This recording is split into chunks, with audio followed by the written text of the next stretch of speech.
Hello there, folks on YouTube. What I have here is a DSML, which is an unofficial DS product that I bought off of AliExpress. And while the original Nintendo DS components are inside, it features a new shell that looks kind of similar to a DS Lite, especially those two screen symbols.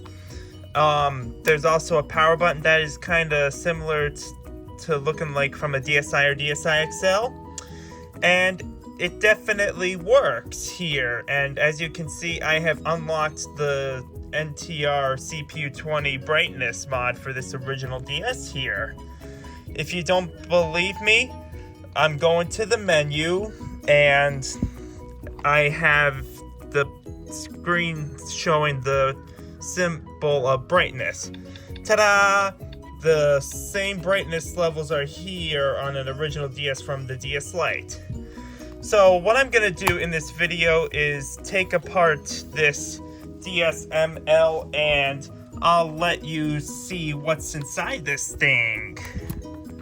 So first take out the cartridges, and I'll be using a Phillips screwdriver for this because I noticed that all the screws right around here are Phillips heads as opposed to the tri-wings. So first I'll start off with the battery cover. The battery cover is off. Now time to take out the battery and take out all these Phillips screws that holds the motherboard into the shell. And afterwards, take off the back shell. Now I am untightening the Phillips head screws off of the back, as you can see here.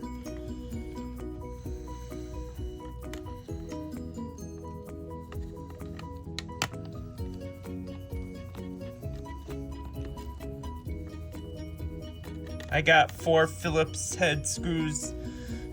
screws out of the shell, and now 5. So there's 2 more to remove before actually removing the bottom shell of this DSML. Now I got 6 removed, and now this is the 7th and the final screw that I need to untighten in order to get the back shell off. So now that all 7 of the Phillips screws in the back are removed, here's what the back of the DS motherboard looks like inside. And I definitely can tell that this is an NTR CPU 20, and the year it looks like is manufactured was 2006, even though this DS originally came with the version 3 firmware built into this motherboard. So anyways, I will take out the 4 Phillips, actually 3 Phillips screws out of this that hold the motherboard into the front shell. But first, I will disconnect the screens. I removed the bottom screen's ribbon cable out of its, disconnected the cable out like this. Now there are 2 tiny ribbons under this big cable that I have to remove, and I'm using a pair of tweezers to gently pry these locks up and put them back down. Ooh, I also noticed that the piece for the volume slider just got out. So anyways, now I will disconnect this Wi-Fi antenna here. Now the jumper top screen cable here. Now I can get to the Phillips head screws removal. Okay, so there's 1 screw out.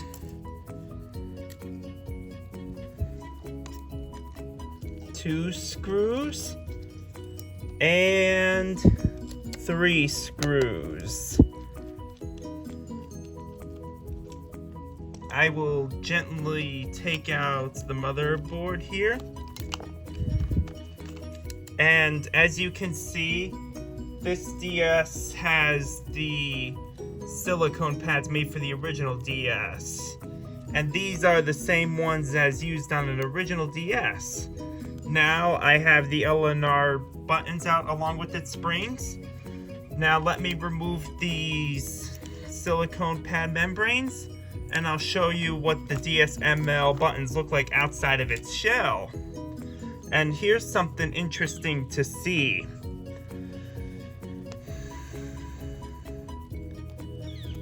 Even though these buttons should, here's what the buttons look like outside of this DSML shell, along with this clear light pipe right there. So now I will put these buttons aside and take out the bottom screen. But first, I will remove the ribbon cable that is on the bottom screen right there. This ribbon cable is designed for the top screen. And now I will safely remove the bottom screen.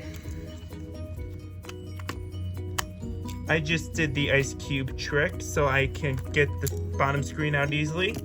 And here's something interesting I see. This appears to be an original DS with the DS Lite bottom screen lens. How interesting is that? Anyways, now time to take out the screw that is for this hinge right there, as you can see.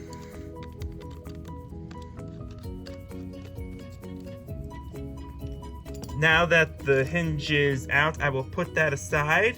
And oh, this hinge appears to look like an original DS styled hinge, but maybe slightly newer, or maybe a different design than the original DS. But it does look like the hinge from an original DS. Now, time to move on to the top half of this DS. I'm using a needle to get the rubber screw covers off this thing, and there are 4 of them here. So far I got 2 removed, so now 3 and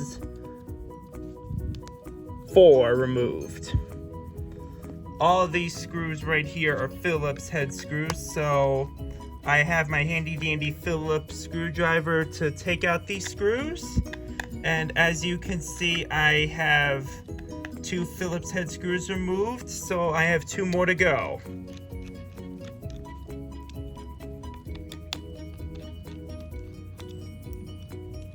Now that I got all the screws removed, I will take the top half of this DS to take apart carefully, if I can do it. Ooh, I noticed that there's also these 2 rubber things on the top of both sides, as I just saw now, very similar to the DS Lite. Now I can try to remove the top shell of this DS. Here, the DSML specifically I'm talking about.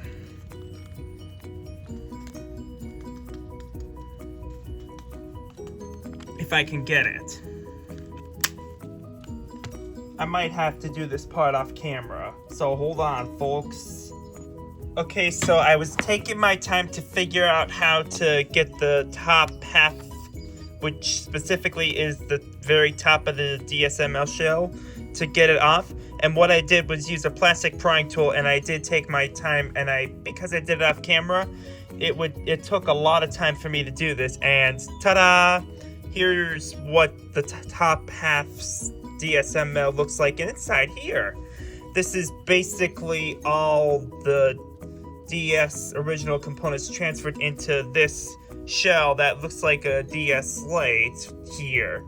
So, yeah. This top screen of the DS Lite appears to have the DS Lite plastic screen lens sticked to it, as you can see here. However, I'm gonna stop with the disassembly and I will reassemble this thing. This is because this thing doesn't seem to be often known anywhere outside of China, and I have seen the DSML in the past. This is something interesting that I saw with the DS. So yeah, it's time to reassemble this DS off camera. So see you when this DSML has been reassembled. the DSML definitely does still work after reassembly, and while everything works fine, that does include the touchscreen, which works fine as well.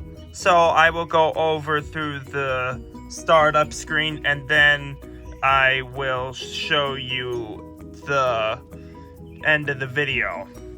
Well, this just wraps up the video for the teardown of this DSML, and if you like this video, why don't you give it a thumbs up and make sure you subscribe to this channel for more future content. Thank you for watching. See you next time.